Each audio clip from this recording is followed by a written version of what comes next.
So hi everyone, welcome to today's lecture. So today I'm gonna tell you about the modular arithmetic. So whether you are from the applied mathematics, core mathematics, or you are at a graduation level, so if you have this term that is the modular arithmetic, so आज की इस video में इस तरीके से cover करेंगे कि आपको इधर उधर कहीं जाना ना पड़े और पूरा टॉपिक अच्छे से आपको क्लियर हो जाए. Modular arithmetic is not a new thing for you because you have already studied about the remainder theorem in 9th or 10th class. So that same thing we are forwarding but थोड़ा सा advance level हम करेंगे क्योंकि तभी तो आप higher mathematics में ऐसी टर्म देख रहे हैं. अदरवाइज हम इसे रिमाइंडर थ्योरम में बोल लेते. तो आपने रिमाइंडर थ्योरम पढ़ रखी, that is dividend equal to divisor multiply question plus remainder. It's means आप किस तरीके से लिखते हैं कि अगर suppose I have given you 9 divided by 2, अगर आप 9 को 2 से डिवाइड करेंगे तो यू विल राइट 2 4 ज़ा 8 माइनस 1, रिमाइंडर आ जाएगा 11. तो आप 9 को किस तरीके से लिख सकते हैं, 9 equals to 2 multiply 4 plus 1, where 9 क्या है डिविडेंड, 2 क्या है डिवाइजर, 4 क्या है क्वोशंट और r क्या है रिमाइंडर. तो 9 को हम ऐसे भी लिख सकते हैं. यही चीज़ है आपके रिमाइंडर थ्योरम की. और some of you may know that a equals to B Q plus R की फॉर्म के अंदर भी हम लिखते हैं, जहाँ पे a is what dividend, b is divisor, q is quotient and r is remainder. But in the modular arithmetic we are doing the same thing, but over here we are हमें जो है क्वेश्चन से लेना देना नहीं होता, हमें सिर्फ रिमाइंडर, डिविडेंड और डिवाइजर को देखना होता है. तो मॉड्यूलर अरिथमेटिक के अंदर यही चीज़ हम कैसे लिखते हैं, a mod b equals to r.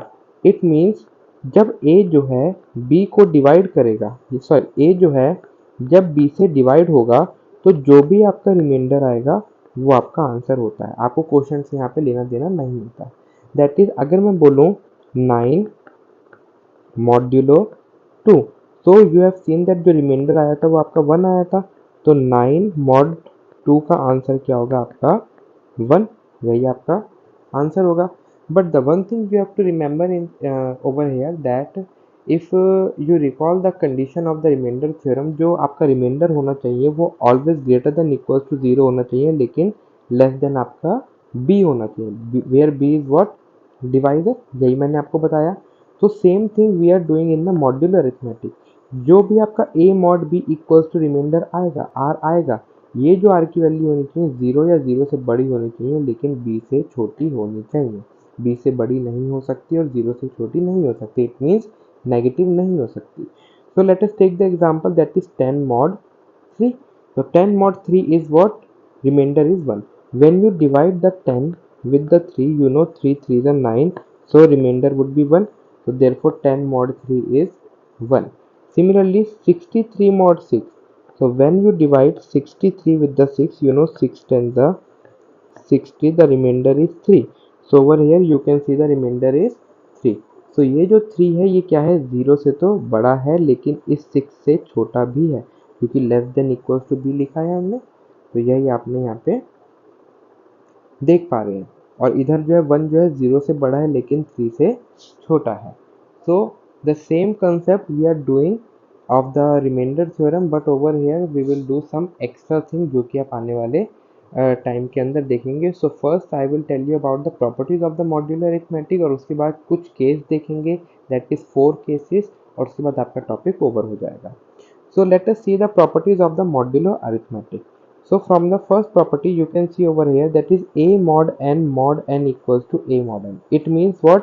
अगर आप पहले a mod n निकालें और फिर से mod n करें तो वो आंसर किसके इक्वल आएगा, a mod n के इक्वल ही आएगा. So over here you can see अगर हम a की वैल्यू को 10 ले लेते हैं और n की वैल्यू को 3 ले लेते हैं तो हम लिख सकते हैं 10 mod 3 equals to 10 mod 3. So let us prove the LHS equals to RHS. So 10 mod 3 किसके इक्वल होगा, 10 mod 3 को अभी मैंने सॉल्व कराया था तो आपका आंसर आता है 1. तो यही चीज़ मैंने यहाँ लिख दी. Let us solve the left hand side.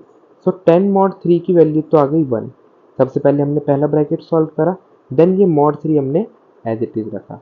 तो 1 mod 3 को कैसे सॉल्व करेंगे, व्हेन 1 इज डिवाइडेड बाय 3. अब 1 तो ऑलरेडी 3 से छोटा है तो हम लिख सकते हैं ना 3 0 0, तो रिमाइंडर आपका 1 आ जाएगा.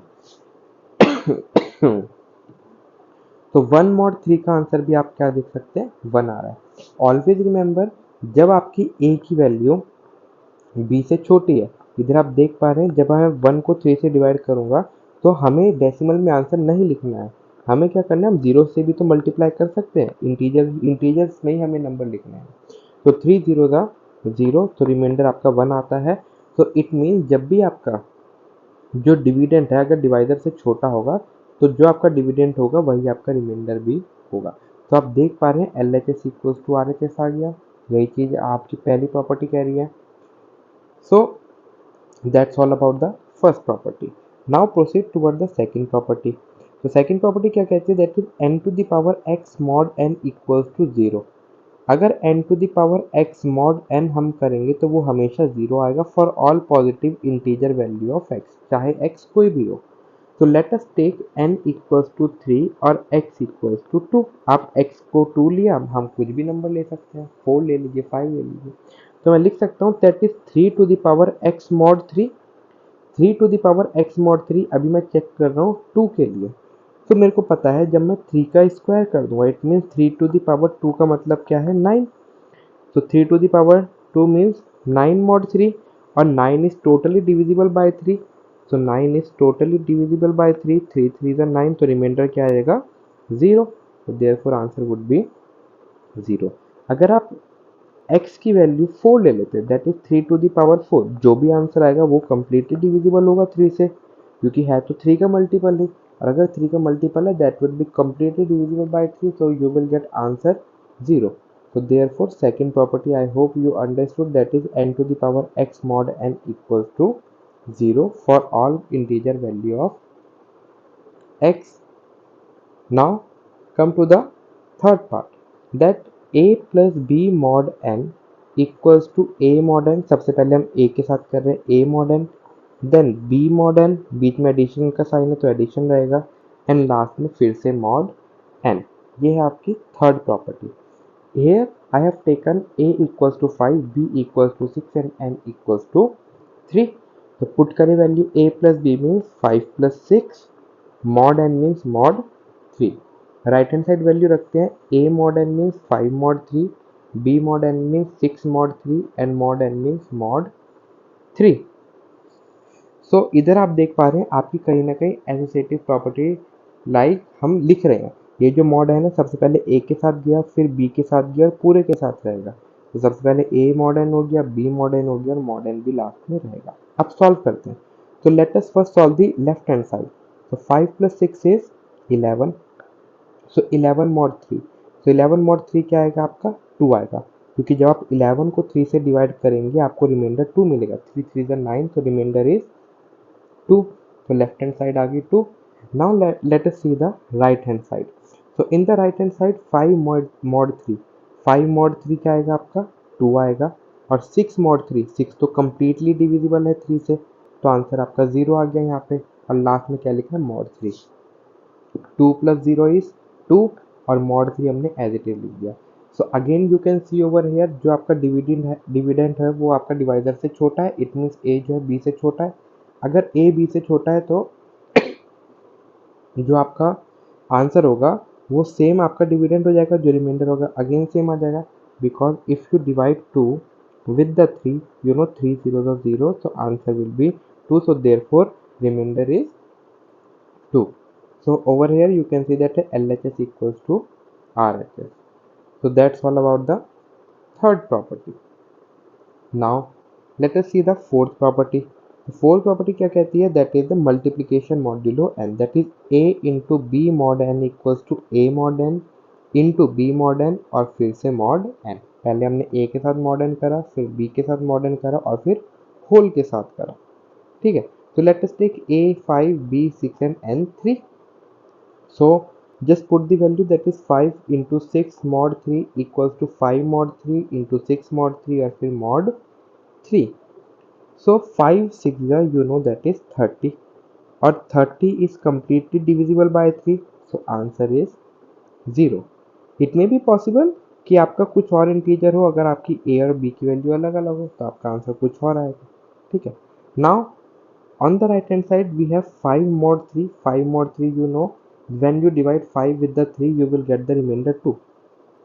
5 mod 3 is 2, 6 mod 3, 6 mod 3, that is 6 is completely divisible by 3, it means remainder is 0 and mod 3 is as it is.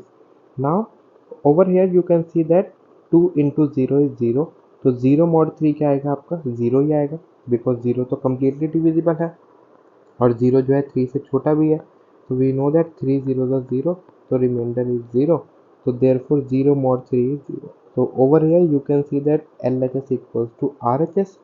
So I hope so that you have understood the property number 4. Now see the fifth property. So fifth property says that if A into B plus C mod n, अगर आपका LHS ही है इसका मतलब क्या है, सबसे पहले A के साथ mod n होगा, फिर B के साथ mod n होगा into B mod n, and फिर C के साथ mod n होगा क्योंकि प्लस C है तो C mod n, और लास्ट में क्या लिखेंगे mod n भी लिखेंगे जैसे अभी तक लिखते आए. सो A को 5 लेते हैं, B को 6 लेते हैं, C को 7 लेते हैं और N को 3 लेते हैं. तो just put the value that is 5 into 6 plus 7 mod 3 equals to 5 mod 3 into 6 mod 3 plus 7 mod 3 mod 3. So 5 6 is 30, 30 plus 7 is 37. So 37 mod 3, you know that when you divide 37 with the 3, you know that 3 13 the 36, so remainder would be 1. So answer is 1 on the left hand side. Now see the right hand side. So 5 mod 3, 5 mod 3 is remainder 2, 6 mod 3 remainder 0, 7 mod 3 remainder 1 और last में mod 3 as it is. 2 into 0 is 0 and 1 जब add कर देंगे तो आपका 1 ही रहेगा and mod 3 is as it is. So 1 mod 3 over here you can see that 1 is less than 3, so your remainder would be as it is. तो 1 equals to 1 आ गया, यही हमें प्रूफ करनी थी और यही आपकी प्रॉपर्टी कह रही थी. So LHS equals to RHS hence proof. So I hope so आपको पहले 5 प्रॉपर्टी तो बहुत अच्छे समझ में आ गई होगी. सो जैसा कि आप देख पा रहे हैं अभी हम YouTube पे जो है वो छोटे छोटे कॉन्सेप्ट कर रहे हैं और इसके ऊपर छोटे छोटे क्वेश्चंस कर रहे हैं. लेकिन अगर आपको अच्छा स्कोर लेके आना है, रैंक लेके आनी है, तो इसके लिए हमें जो है थोड़े बेटर क्वेश्चंस करने पड़ते हैं और थोड़ी एक्स्ट्रा प्रैक्टिस करनी पड़ती है, एक्स्ट्रा क्वेश्चंस करने पड़ते हैं. तो अगर आपको अच्छे मार्क्स लेके आने हैं, ठीक है, और डीप अंडरस्टैंडिंग चाहिए तो आप मेरे से मीट कर सकते हैं. आपको स्क्रीन पे एक फ़ोटो शो हो रही होगी, तो इधर आपको दिख रहा होगा सेल्फ पेस्ड लर्निंग कंसेप्ट. तो सेल्फ पेस्ड लर्निंग कंसेप्ट क्या है, इसके अंदर आप अपने टाइम के अकॉर्डिंग, अपने शेड्यूल के अकॉर्डिंग क्लासेस शेड्यूल कर सकते हैं, जिसके अंदर आई एम नॉट सेइंग कि आपको ईयरली कोर्स परचेज करना पड़ेगा. अगर आपको किसी टॉपिक में डाउट है तो आप टॉपिक की भी क्लास ले सकते हैं.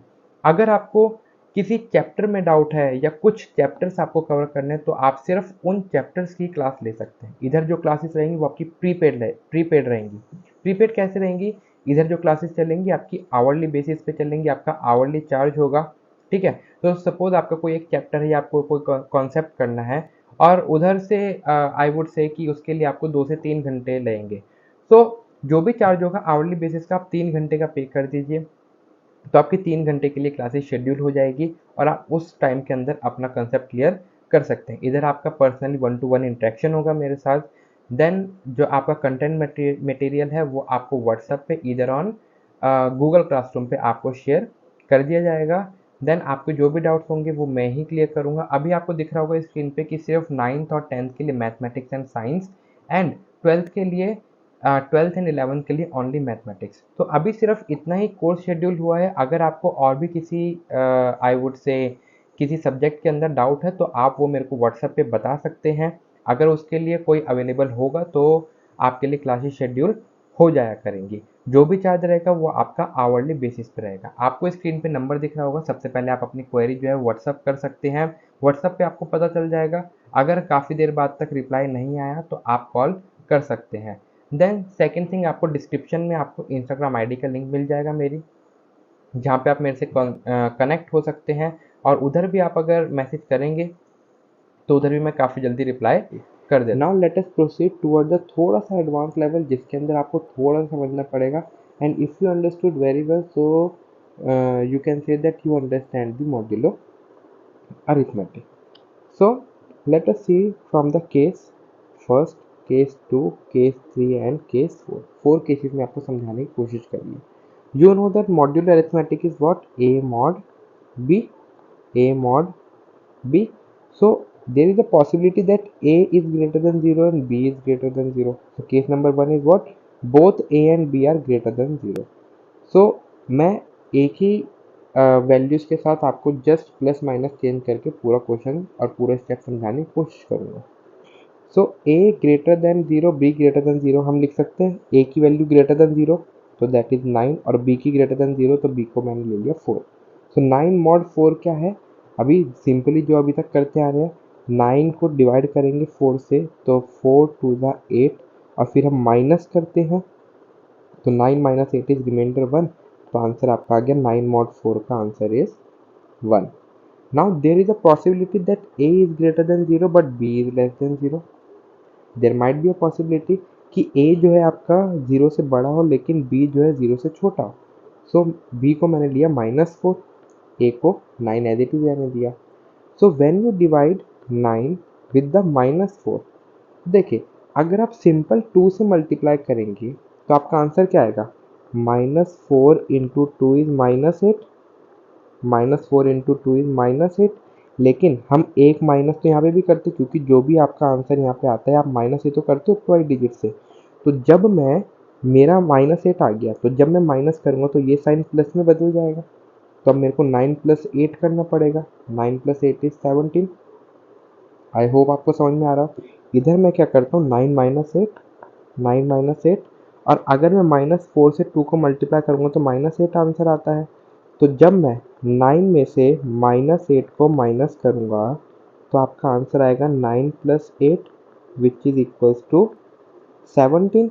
तो अब जो रिमाइंडर थ्योरम क्या कहती है और मॉड्यूलर अरिथमेटिक क्या कहता है, जो रिमाइंडर है it should be less than, it should be less than B. यहाँ पे बी क्या है आपका 4 है, ठीक है, और ग्रेटर देन 0 होना चाहिए। तो 17 तो नहीं हो सकता। सो हम क्या करेंगे, हम जो है -2 से मल्टीप्लाई करेंगे। तो जब हम -2 से मल्टीप्लाई करेंगे that is -4 into -2। So you know that -4 into -2 is 8। So you will get the 8 और जब हम माइनस करेंगे 9 - 8 इज रिमाइंडर इज 1। तो 9 mod 4 इज 1। सो आपको क्या याद रखना है, जब आपकी a की वैल्यू पॉजिटिव हो और b की वैल्यू कुछ भी हो तो आपको क्या करना है, हमेशा a की वैल्यू से छोटा ही आप आंसर निकाले, मल्टीपल निकाले और माइनस कर दे, वही आपका आंसर होगा। Now there is a possibility that when a is less than 0 and b is less than 0।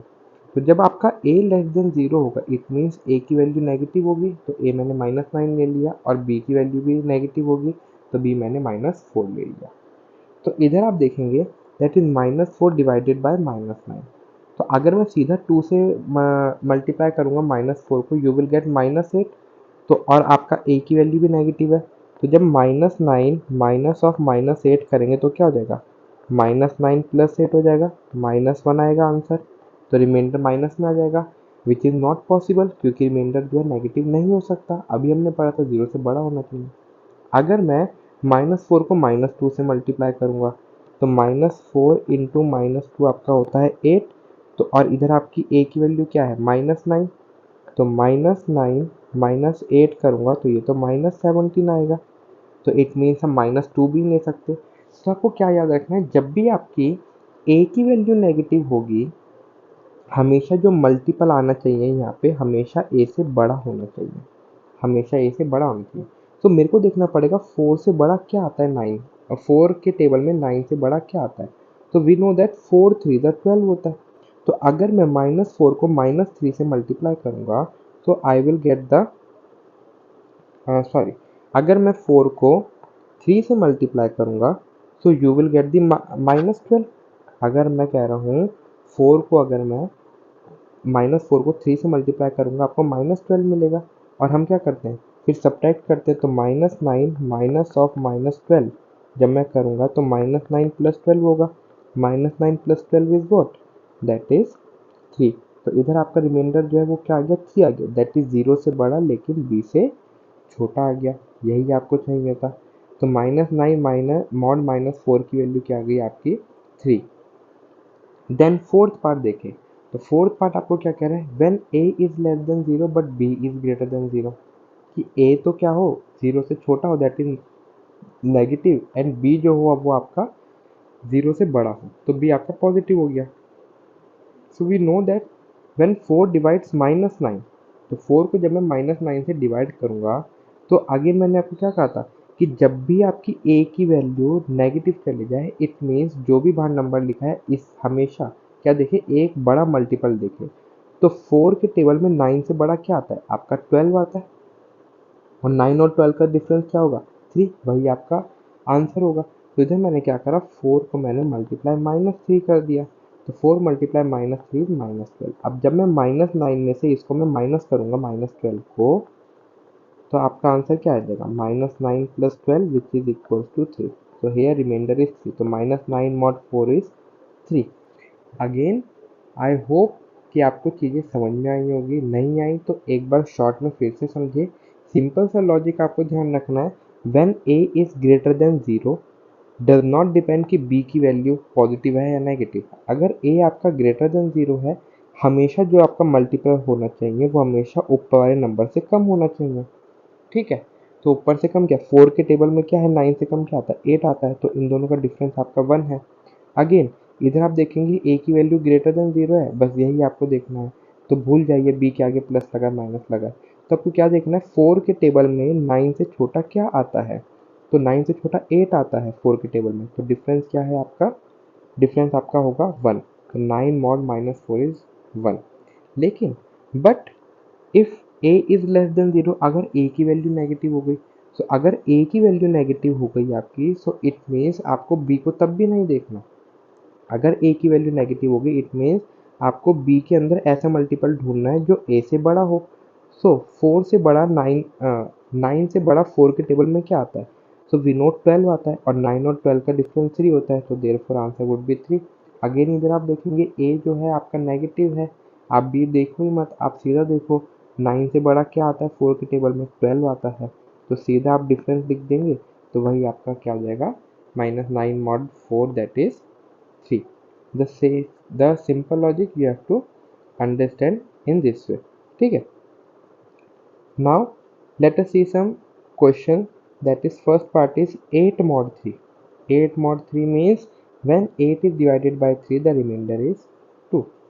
Similarly you have to tell that is the 17 mod 5 क्या होगा, नीचे comment section में बताएं। Then let us see the -9 mod 2। Again I told you अगर a negative है तो हमें क्या देखना है, हमें 9 से बड़ा मल्टीपल देखना है 2 के टेबल में। सो वी नो दैट 2 5 ज़ा 10 होता है, और 10 और 9 का डिफरेंस कितना आएगा 1, therefore the remainder would be 1। Now -14 mod 7। Now here you can see that minus है, बट माइनस में मैंने आपको बताया था जब भी a की वैल्यू नेगेटिव हो हमेशा बड़ा देख, लेकिन here you can see that 14 is completely divisible by 7। तो जब 14 कम्प्लीटली डिविजिबल है तो आपका रिमाइंडर यहाँ पे 0 रहेगा, ठीक है। अब आपको बड़ा नंबर नहीं देखना है। Now 7 + 3 mod 11।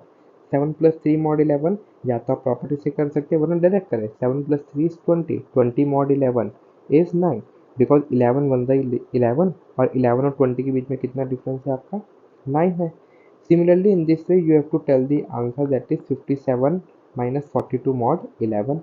Now let us take the 9 multiply 8 mod 13। 9 8 is 72, so 72 mod 13 is what, we know that 13 5 is 65, so 72 minus 65 is 7, so the remainder is 7। Now in the similar way you have to tell the answer of the 8th and 9th part, that is 5 mod 9 and minus 15 mod 8। तो I hope so आपको modular arithmetic बहुत अच्छे से समझ में आ गया होगा, और बहुत ही आसान टॉपिक है, बस आपको थोड़ा सा प्लस माइनस का ध्यान रखना है। मैंने आपको ट्रिक भी सिखा दी किस तरीके से आपको याद रखना है। सो आई होप सो चीज़ आपको समझ में आ गई होंगी। तो in the later video we will discuss the congruence module also.